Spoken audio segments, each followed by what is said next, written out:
Welcome to Pioneer study. तो आज हम लोग बात करने वाले हैं कीवर्ड वाइज 6 क्लास का सेकंड चैप्टर ज्योग्राफी का। तो आपको जो भी अंडरलाइन मिले उससे कीवर्ड बनाते चलें और ध्यानपूर्वक सुनते चलें। जो भी अंडरलाइन करें जो कीवर्ड्स, ये आपको हर प्रकार के कंपटीशंस के लिए तथा आपके अपने क्लास के लिए बिल्कुल लाइन बाय लाइन चीज़ों को हम निकालना शुरू करेंगे और आप इससे पढ़ना सीखेंगे। तो चलिए शुरुआत करते हैं। आपका चैप्टर है ग्लोब, अक्षांश एवं देशांतर। ग्लोब जो होता है वो क्या है, पृथ्वी के नमूने को कहते हैं। तो चलिए बात करते हैं आगे। कहते हैं पिछले अध्याय में आप पढ़ चुके हैं कि हमारी पृथ्वी गोलाकार नहीं है। यह उत्तर एवं दक्षिण ध्रुवों पर थोड़ी चपटी तथा मध्य में थोड़ी उभरी हुई है। क्या आप कल्पना कर सकते हैं कि यह कैसी दिखती है? इस संबंध में जानकारी प्राप्त करने के लिए आप अपनी कक्षा में सावधानीपूर्वक ग्लोब को देखिए। ग्लोब पृथ्वी का लघु रूप है। पृथ्वी का लघु रूप को हम क्या कहते हैं? या एक वास्तविक प्रतिरूप है। तो पृथ्वी का लघु रूप ग्लोब कहलाता है। पृथ्वी का नमूना या पृथ्वी का लघु रूप को ग्लोब कहते हैं। ग्लोब विभिन्न आकार एवं प्रकार के हो सकते हैं। बड़े ग्लोब जो आसानी से एक स्थान से दूसरे स्थान नहीं ले जाए जा सकते हैं। पॉकेट में रखने योग्य छोटे ग्लोब तथा गुब्बारे जैसे ग्लोब जिसमें हवा भरी जा सकती है एवं आसानी से एक स्थान से दूसरे स्थान ले जाया जा सकता है। ग्लोब स्थिर नहीं है, इसे उसी प्रकार घुमाया जा सकता है जैसे कुम्हार का पहिया या लट्टू घूमता है। ग्लोब पर देशों, महाद्वीपों, महासागरों को उनके सही आकार में लगाया जाता है। एक बड़ा सा गोलाकार आलू या गेंद लें, स्वेटर बुनाई वाले सिलाई मशीन अंदर घुसा दें। यह सिलाई ग्लोब पर दर्शाए गए अक्ष का काम करेगी। पृथ्वी के समान किसी गोले पर किसी बिंदु की स्थिति का वर्णन करना कठिन है। अब प्रश्न उठता है कि इस किसी स्थान या स्थिति को कैसे बताई जा सकती है। इसके लिए हम कुछ बिंदुओं एवं रेखाओं का संदर्भ लेते हैं। आप देखेंगे कि एक सुई ग्लोब में झुकी हुई अवस्था में स्थित होती है जिसे अक्ष कहते हैं। यानी ग्लोब के जो बीच से बीचों बीच पार होती है सुई जो घुसी रहती है उसे क्या कहते हैं? अक्ष कहते हैं। ग्लोब पर वे दो बिंदु जिनसे होकर वह गुजरती है उसे उत्तरी ध्रुव और दक्षिणी ध्रुव या उत्तरी ध्रुव और दक्षिणी ध्रुव को मिलाने वाले रेखा को या मिलाने वाले सुई को अक्ष कहा जाता है। ग्लोब को इस सुई के चारों ओर पृथ्वी की भांति पश्चिम से पूरब, पृथ्वी किधर से किधर घूमती है? पश्चिम से पूरब। तो ग्लोब को भी हमें किधर से किधर घुमाना चाहिए? पश्चिम से पूरब की ओर घुमाया जा सकता है। लेकिन याद रखें इन दोनों में एक अंतर है। पृथ्वी पर वास्तव में ऐसी कोई सुई नहीं होती। यह अपने अक्ष पर चारों ओर घूमती है जो एक काल्पनिक रेखा है। तो जो अक्ष है वो एक क्या है? काल्पनिक रेखा है। ऐसी कोई रेखाएं पृथ्वी पे खींची हुई नहीं होती। ऐसी कोई जो उत्तरी ध्रुव और दक्षिणी ध्रुव को मिला है और ना ही ऐसा कोई ध्रुव इंगित होता है। बस हम अपने सहूलियत के लिए पृथ्वी पर किसी स्थान को व्यक्त करने के लिए हम अक्ष, उत्तरी ध्रुव, दक्षिणी ध्रुव, काल्पनिक रेखाएं, अक्षांश और देशांतर जैसी रेखाओं की कल्पना करते हैं। एक अन्य काल्पनिक रेखा भी ग्लोब को दो बराबर भागों में बांटती है जिसे हम विषुवत रेखा या इसी को हम भूमध्य रेखा कहते हैं क्योंकि ये भूमि के मध्य से होकर गुजरती है। तो विषुवत वृत्त या इसी को भूमध्य रेखा या इसी को विषुवत रेखा भी कहा जाता है। विषुवत वृत्त का मतलब ये चारों तरफ वृत्ताकार एक रेखा है। पृथ्वी के उत्तर में स्थित आधे भाग को उत्तरी गोलार्ध, पृथ्वी के उत्तर के हिस्से को आधे भाग को उत्तरी गोलार्ध और आधे भाग को दक्षिणी गोलार्ध कहते हैं। ठीक है, क्या कहते हैं? दक्षिणी गोलार्ध कहते हैं। ये वाला चीज़ दक्षिणी गोलार्ध, उत्तरी गोलार्ध। और ये पृथ्वी को दक्षिणी गोलार्ध उत्तरी गोलार्ध में कौन बांटता है? तो वो विषुवत वृत्त बांटता है। विषुवत वृत्त या विषुवत रेखा क्या करता है? पृथ्वी को उत्तरी गोलार्ध और दक्षिणी गोलार्ध में बांटता है। ये दोनों बराबर के आधे भाग होते हैं। इस प्रकार विषुवत वृत्त पृथ्वी पर एक काल्पनिक वृत्त बनाती है एवं यह पृथ्वी पर विभिन्न स्थानों की स्थिति बताने का सबसे महत्वपूर्ण संदर्भ बिंदु है। विषुवत वृत्त से ध्रुवों की स्थिति सभी समानांतर वृत्त या अक्षांश समानांतर रेखाएं, मतलब जो समानांतर वृत्त है विषुवत के समानांतर, उसको हम अक्षांश रेखाएं कहते हैं। क्या बोलते हैं? अक्षांश रेखाएं। और अक्षांश रेखाएं कैसी होती है? समानांतर होती है। तो अक्षांश रेखाएं या समानांतर रेखाएं कह सकते हैं। ठीक है, अक्षांश रेखाएं समानांतर होती है। किस रेखा के समानांतर होती है? तो वो विषुवत वृत्त के समानांतर होती है। इसलिए अक्षांश रेखाओं को हम समानांतर रेखाएं भी कह सकते हैं। अक्षांश रेखाओं को और किस नाम से जान सकते हैं? समानांतर रेखाएं। किसके समानांतर? विषुवत वृत्त के समानांतर। विषुवत वृत्त कौन सा है? जो पृथ्वी के बीचों बीच से एक काल्पनिक रेखा खींची गई है, उसी को हम विषुवत वृत्त कहते हैं। विषुवत वृत्त शून्य अक्ष अक्षांश को दर्शाती है। चूंकि विषुवत वृत्त में दोनों तरफ ध्रुवों के बीच की दूरी पृथ्वी के चारों ओर के वृत्त का 1/4 होता है, अतः इसका माप होगा 360 डिग्री अंश का 1/4 यानी 90 डिग्री अंश। इस प्रकार 90 अंश उत्तरी अक्षांश और तथा ध्रुव को दर्शाने वाला 90 अंश दक्षिणी अक्षांश। अब अगर गौर से देखें तो चूंकि ये 90 अंश ऊपर और 90 अंश नीचे, तो 90 हो गया 180 और एगो जीरो वाला, तो टोटल अक्षांशों की संख्या कितनी हो गई? 181। यानी कितने अक्षांश खींचे जाते हैं? काल्पनिक अक्षांश खींचे गए हैं 181। और ये कैसे खींचे जाते हैं? ये जो विषुवत वृत्त है, इस विषुवत वृत्त के केंद्र से हम प्रत्येक डिग्री पे एक विषुवत के समानांतर, तो ऐसे करते हुए जाएंगे तो टोटल हमें कितने खींच सकते हैं? 90 डिग्री तक। मतलब 90 ऊपर हो गया और 90 उसी प्रकार से दक्षिण में, तो 90 उत्तरी अक्षांश होता है और 90 दक्षिणी अक्षांश होता है, या 90 डिग्री भी कह सकते हैं। इसी प्रकार विषुवत वृत्त के उत्तर की सभी समानांतर रेखाओं को उत्तरी अक्षांश कहा जाता है और विषुवत वृत्त के सभी दक्षिण समानांतर रेखाओं को दक्षिणी अक्षांश कहा जाता है। तो उत्तरी अक्षांश की संख्या कितनी हो गया? 90। दक्षिणी अक्षांश की संख्या कितनी हो गया? 90। और एक हो गया विषुवत अक्षांश यानी विषुवत वृत्त। तो टोटल कितने अक्षांश हो गए? 181 अक्षांश रेखाएं। इसलिए प्रत्येक अक्षांश के मान के साथ उसकी दिशा यानी उत्तर या दक्षिण को भी लिखा जाता है। सामान्यतः इसे उत्तर या दक्षिण उ या 10 अक्षर से व्यक्त करते हैं। नॉर्थ साउथ भी कह सकते हो। उदाहरण के लिए महाराष्ट्र में चंद्रपुर एवं ब्राजील, दक्षिण अमेरिका में बेलो होरिज़ोन, दोनों एक ही अक्षांश 20 डिग्री अंश पर स्थित है। जैसे यहाँ पे देखो क्या कह रहा है कि जैसे महाराष्ट्र का एक जगह है चंद्रपुर, उसको भी हम 20 डिग्री अक्षांश कहते हैं, और दक्षिण अमेरिका का बेलो होरिज़ोन है, वो भी 20 डिग्री अक्षांश है, परंतु बेलो होरिज़ोन जो है वो 20 डिग्री दक्षिणी अक्षांश में है, जबकि जो चंद्रपुर है वो 20 डिग्री उत्तरी अक्षांश में है। बेलो 20 डिग्री दक्षिणी अक्षांश पर स्थित है। चित्र में ये हम देख सकते हैं। तो यहाँ पे आगे हमारा अक्षांश, अब इन अक्षांशों के आधार पे मौसमों का हाल होता है उनके आधार पे, तो उसे हम कटिबंधों में बांट दिए हैं। तो महत्वपूर्ण अक्षांश या समानांतर रेखाएं कि किसको हम किन किन नामों से जानेंगे, तो ये चीज आप लिखते चलें। ठीक है, तो विषुवत वृत्त कितना डिग्री अक्षांश होता है? वो 0 डिग्री अक्षांश होता है। 0 डिग्री में उत्तर दक्षिण हम नहीं कर सकते हैं। उत्तरी ध्रुव कितना डिग्री अक्षांश होता है? 90 डिग्री उत्तरी अक्षांश होता है। और दक्षिणी ध्रुव कितना होता है? दक्षिणी ध्रुव, जहां भी दक्षिणी ध्रुव लिखे होंगे वहां 90 डिग्री दक्षिणी अक्षांश लिख सकते हैं। ठीक है, और जहां उत्तरी ध्रुव लिखे होंगे वहां 90 डिग्री उत्तरी अक्षांश लिख सकते हैं। इसके अतिरिक्त 4 महत्वपूर्ण अक्षांश समानांतर रेखाएं हैं, और वो कौन कौन सा है? उत्तरी गोलार्ध में कर्क रेखा, ये पूछा जाता है। उत्तरी गोलार्ध में कर्क रेखा, इसको हम क्या कह सकते हैं? कर्क रेखा 23.5 डिग्री उत्तरी अक्षांश, 23.5 डिग्री उत्तरी अक्षांश को हम कौन सा नाम से जानते हैं?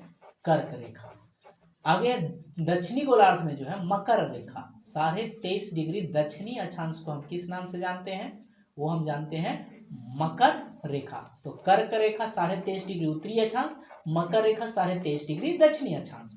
वैसे ही विषुवत वृत्त के 66.5 डिग्री को उत्तर में उत्तरी ध्रुव वृत्त कहा जाता है। तो उत्तरी ध्रुव वृत्त कितना डिग्री उत्तर, 66.5 डिग्री उत्तर अक्षांश। और दक्षिण ध्रुव वृत्त किसको कहेंगे, तो ये कहलाएगा 66.5 डिग्री दक्षिणी अक्षांश। ठीक है, तो 66.5 डिग्री उत्तरी अक्षांश को हम उत्तर ध्रुव वृत्त कहेंगे, 66.5 डिग्री दक्षिणी अक्षांश को हम दक्षिण ध्रुव वृत्त कहेंगे। क्लियर? ठीक है, ये बहुत इंपॉर्टेंट चीज था। इसको कर्क रेखा 23.5 डिग्री उत्तरी अक्षांश, मकर रेखा 23.5 डिग्री दक्षिणी अक्षांश, उत्तर ध्रुव वृत्त 66.5 डिग्री उत्तरी अक्षांश और दक्षिण ध्रुव वृत्त 66.5 डिग्री दक्षिणी अक्षांश। इसके आप कीवर्ड्स लिख लें, ब्रैकेट में ये लिख लीजिएगा तो याद रहेगा। चल लेते हैं आगे। पृथ्वी के ताप कटिबंध, तो यही सब जो मकर रेखा, कर्क रेखा, उत्तर ध्रुव वृत्त, दक्षिण ध्रुव वृत्त है, यही सब ताप कटिबंध यानी पृथ्वी के ताप को दर्शाते हैं।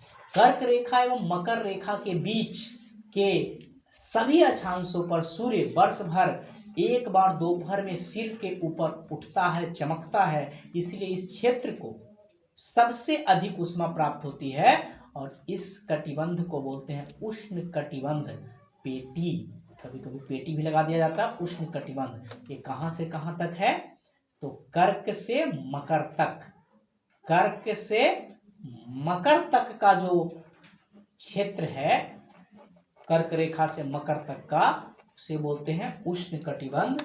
यहाँ सालों भर बहुत ज्यादा ऊष्मा पड़ता है, दोपहर में बहुत तीव्र ऊष्मा, सीधी ऊष्मा पड़ती है, इसलिए इसे उष्ण कटिबंध, यहाँ पे ताप ज्यादा होता है। कर्क रेखा तथा मकर रेखा के बाद किसी भी वृत्त के अक्षांश पर दोपहर का सूर्य कभी भी सिर के ऊपर नहीं होता, ध्रुव की तरफ सूर्य की किरणें तिरछी होती जाती है और इस प्रकार उत्तरी गोलार्ध में कर्क रेखा एवं दक्षिणी ध्रुव वृत्त, दक्षिणी गोलार्ध में मकर रेखा, दक्षिणी ध्रुव वृत्त के बीच के क्षेत्र को क्या कहते हैं, यहाँ पे तापमान चूंकि मध्यम होता है तो इसे बोलते हैं शीतोष्ण कटिबंध।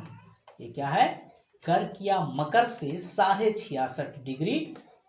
ठीक है, कर्क मकर से, तो उत्तर में अगर जाएंगे तो कर्क मिलेगा और दक्षिण में जाएंगे तो मकर मिलेगा। और यहाँ से कितने डिग्री का वृत्त, तो 66.5 डिग्री का जो वृत्त अक्षांश है, अब चाहे वो उत्तरी अक्षांश हो चाहे वो दक्षिणी अक्षांश हो, उस कटिबंध को हम क्या बोलेंगे, शीतोष्ण कटिबंध पेटी बोलेंगे। ठीक है, यहाँ पे तापमान क्या होता है, मध्यम होता है, ना तो ज्यादा कम होता है और ना तो ज्यादा अधिक होता है, क्योंकि यहाँ सीधी सूर्य की किरणें नहीं पड़ती है। क्लियर हो गया होगा। तो उष्ण कटिबंध में सूर्य की किरणें सीधी पड़ती है और शीतोष्ण कटिबंध में तिरछी पड़ती है, मध्यम पड़ती है।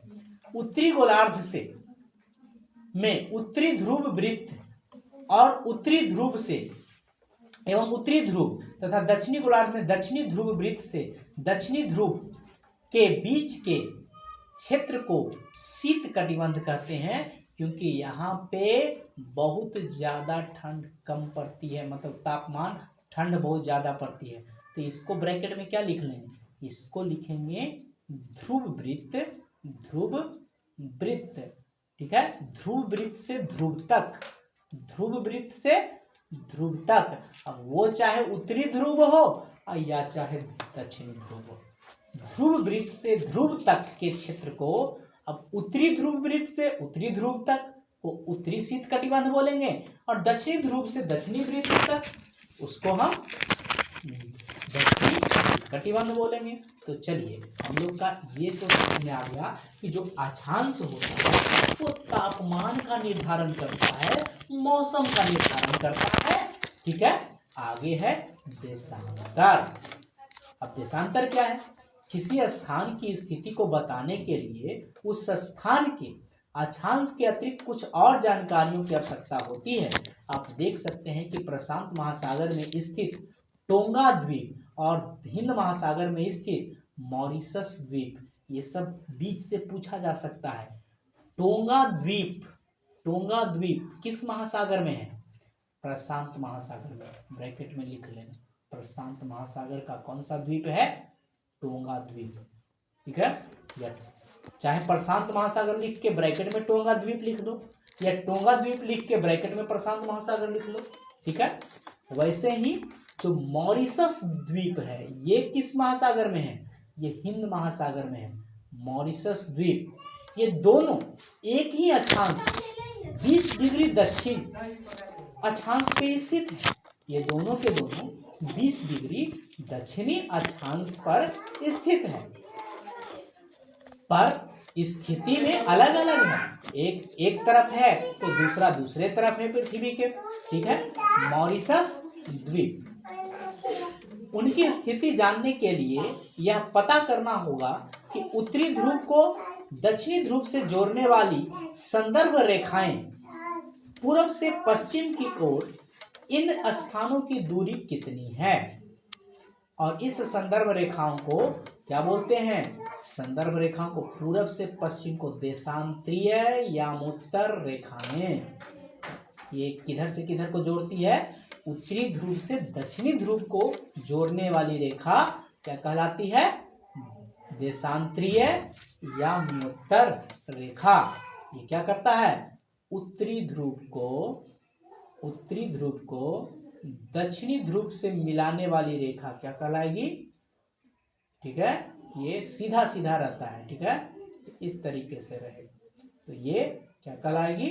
ये कहलाएगी देशांतरीय यामोत्तर या देशांतरीय रेखाएं। आगे कहते हैं तथा उनके बीच की दूरी को देशांतर के अंशों में मापा जाता है। प्रत्येक अंश को मिनट तथा मिनट को सेकंड में विभाजित किया जाता है। ये अर्धवृत्त हैं। देशांतर क्या होते हैं? अर्धवृत्त होते हैं तथा इनके बीच की दूरी ध्रुवों की तरफ बढ़ने पर घटती है और ध्रुवों पर तो शून्य हो जाती है। ये पूछ सकता है कि ध्रुवों पर देशांतरीय दूरी क्या हो जाती है? शून्य हो जाती है।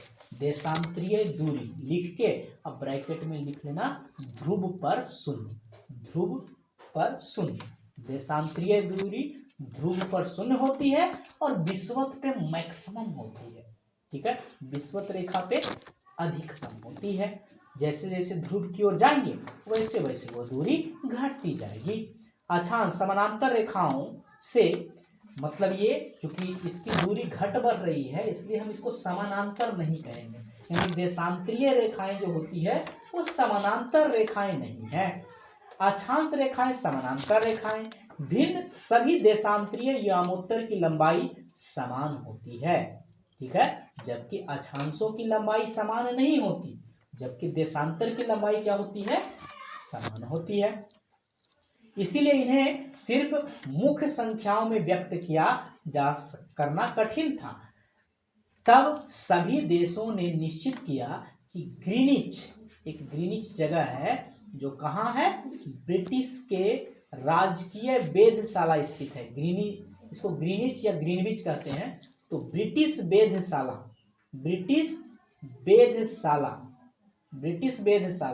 कहाँ स्थित है? ग्रीनिच में।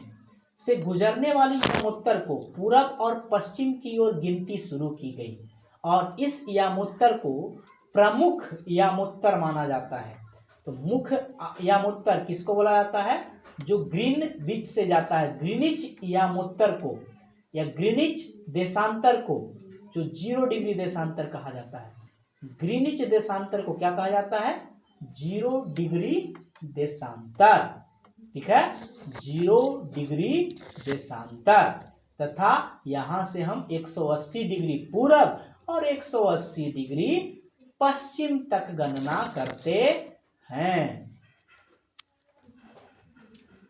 प्रमुख यामोत्तर तथा 180 यामोत्तर मिलकर पृथ्वी को 2 समान भागों में बांटते हैं।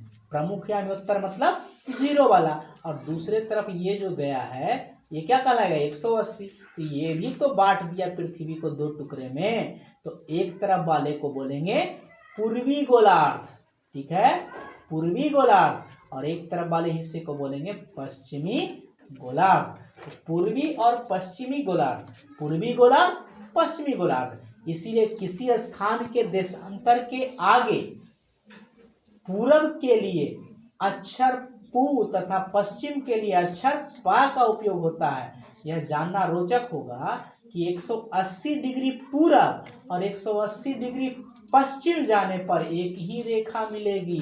तो चाहे आप 180 डिग्री पूरब जाइए और चाहे 180 डिग्री पश्चिम जाइए, वो आपको एक ही रेखा मिलेगी। अब गौर से अगर देखें तो जैसे घूमते घूमते 180 डिग्री पे पहुंचे, तो इधर से 1 2 3 4 करके शुरू हुआ होगा, तो 1 से लेके 180 तक कितना हो गया 180। अब पीछे वाला तक ही ना, चूंकि 180 पे तो दोनों सेम हो गया, तो पीछे वाला तक, तो फिर 1 से लेके 179 हुआ, ठीक है, और ये जीरो वाला एगो गिनती कर लिए तो 180, तो 180 पट्टी भी हो गया, 180 पट्टी टोटल कितना हो गया 360। तो देशांतर की कुल संख्या कितना हो गया 360, समझ में आया 360। 0 डिग्री को क्या हम उत्तर पूरब पश्चिम बोलेंगे? नहीं, ये तो प्रमुख हो गया ना। अब ग्लोब पर अक्षांश और देशांतर रेखाएं एवं देशांतरीय यमोत्तर के द्वारा बनी ग्रिड को ग्रिड बोलते हैं। जब कोई चीज जाली नुमा बनता है तो उसको हम ग्रिड बोलते हैं। तो यहाँ पे तो जाली नुमा ही बन गया ना, तो इसी को हम क्या बोलते हैं ग्रिड।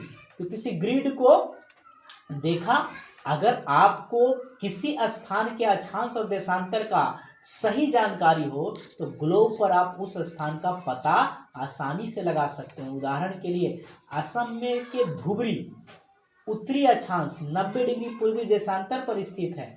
अब उस बिंदु को देखें जहां से दोनों रेखाएं एक दूसरे को काटती है, यह बिंदु धुबरी की ही स्थिति होगी।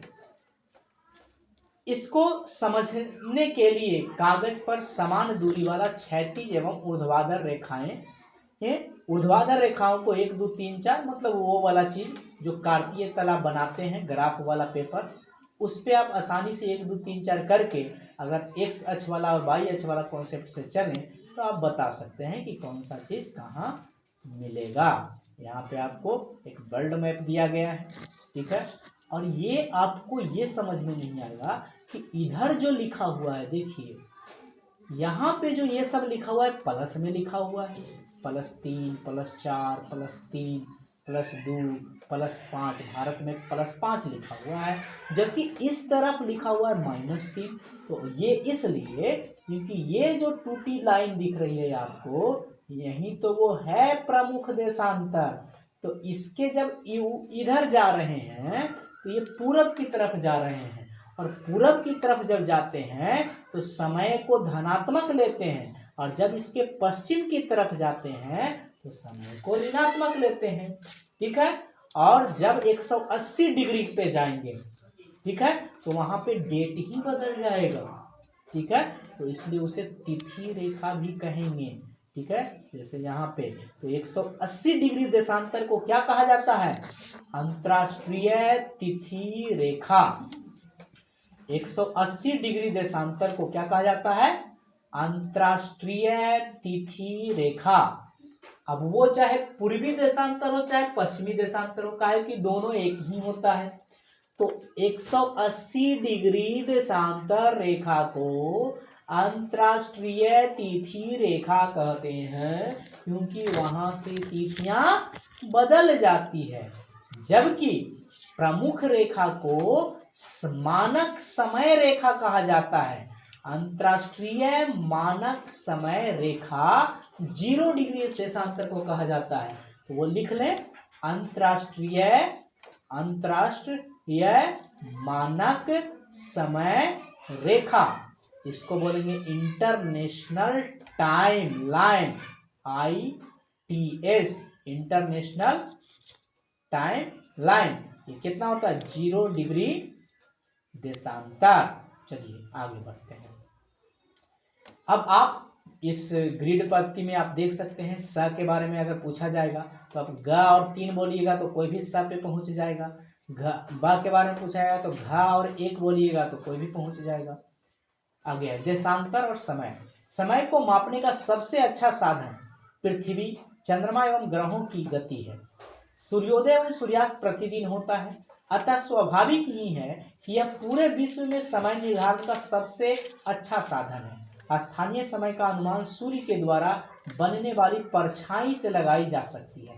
और वैसे घड़ियों को धूप घड़ी कहते हैं, जो दोपहर में सबसे छोटी तथा सूर्योदय में सबसे लंबी होती है। ग्रीनिच पर स्थित प्रमुख यामोत्तर पर सूर्य जिस समय आकाश के सबसे ऊंचे बिंदु पर होगा, उस समय यामोत्तर पर स्थित सभी स्थानों पर दोपहर होगा।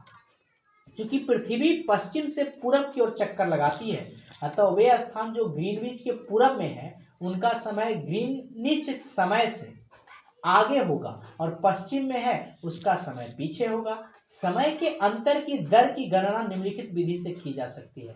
पृथ्वी 24 घंटे में अपने अक्ष पर 360 डिग्री घूमती है। 1 घंटे में 15 मिनट 15 डिग्री, 1 घंटे में 15 डिग्री और 4 मिनट में 1 डिग्री घूमती है। ये पूछा जा सकता है, केवल आप ये याद रखें, ये छोटा वाला कि पृथ्वी कितना देशांतर घूमती है। तो 4 मिनट में 1 डिग्री पृथ्वी घूर्णन 4 मिनट में 1 डिग्री देशांतर घूमती है। इस प्रकार ग्रीनिच में दोपहर 12 बजते हैं, तब ग्रीनिच से 15 डिग्री पूरब में समय होगा 15 गुने 4 मतलब 60 मिनट, तो 1 घंटा आगे हो जाएगा, 15 डिग्री आगे। वहीं लेकिन ग्रीनविच में 15 डिग्री पश्चिम जाने पर 1 घंटा पीछे, मतलब वहां सुबह के 11 बजेंगे। इस प्रकार जब ग्रीनिच का दोपहर के 12 बजेंगे उस समय 180 डिग्री पर मध्य रात्रि होगा। तो जिस वक्त दोपहर होगा 0 डिग्री पे, उसी वक्त 180 पे क्या होगा, 180 पे मध्य रात्रि होगा, रात्रि का 12 बजेगा। और इसीलिए तो कहते हैं कि रात के 12 बजे क्या हो जाता है, समय मतलब तिथि बदल जाता है। किसी भी स्थान पर जब सूर्य आकाश में अपने उच्चतम बिंदु पर होता है दोपहर में, उस समय घड़ी के दिन 12 बजते हैं। इस प्रकार घड़ी के द्वारा दिखाया गया समय उस स्थान का स्थानीय समय होगा। आप देख सकते हैं कि दिए गए देशांतर यामोत्तर पर सभी स्थानों का स्थानीय समय अलग अलग होता है। हम मानक समय क्यों मानते हैं? अलग अलग यामोत्तर पर स्थित स्थानों के स्थानीय समय में अंतर होता है। जैसे भारत का मानक समय रेखा जो है वो कितना है, 82.5 डिग्री है। तो भारत का मानक यामोत्तर किसको माना जाएगा, 82.5 डिग्री पूरब को। और 82.5 डिग्री का जब मान आप निकालिएगा तो +530 निकलेगा, मतलब 5 घंटा 30 मिनट आगे। ठीक है। भारत के गुजरात द्वारका तथा असम के डिब्रूगढ़ के स्थानीय समय में लगभग 1 घंटा 45 मिनट का अंतर है। इसीलिए यह आवश्यक है कि देश के मध्य भाग से होकर गुजरने वाली किसी यामोत्तर को स्थानीय समय को देश का मानक समय मान लिया जाए। इस यामोत्तर रेखा के स्थानीय समय को पूरे देश का मानक समय माना जाता है। भारत में 82.5 डिग्री पूरब को मानक यामोत्तर माना जाता है। इस यामोत्तर के स्थानीय समय को पूरे देश का मानक समय माना जाता है। इसे भारत मानक समय के नाम से जाना जाता है, इंडियन स्टैंडर्ड टाइम IST। ठीक है, IST। और एक होता है ग्रीनविच मीन टाइम, तो एक सूत्र के तौर पे लिख दें GMT + 530 बराबर होगा IST Indian standard time. Greenwich time से 5.5 घंटा आगे है।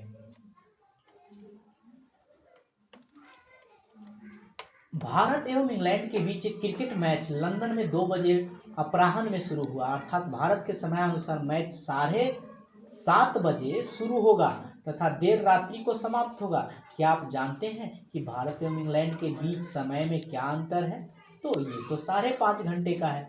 ठीक, भारत रत्न ग्रीनिच के पूर्व 82.5 डिग्री पूरब में स्थित है तथा यहाँ का समय ग्रीनिच समय 5.5 घंटा मतलब 5 घंटा 30 मिनट आगे है। इसीलिए जब लंदन में दोपहर के 2 बजे होंगे तब भारत में शाम 7:30 होंगे। कुछ देश को देशांतरीय विस्तार अधिक होता है जिसके कारण वहाँ एक से अधिक मानक समय अपनाए जाते हैं। जैसे रूस में 11 मानक समय रेखाएं हैं।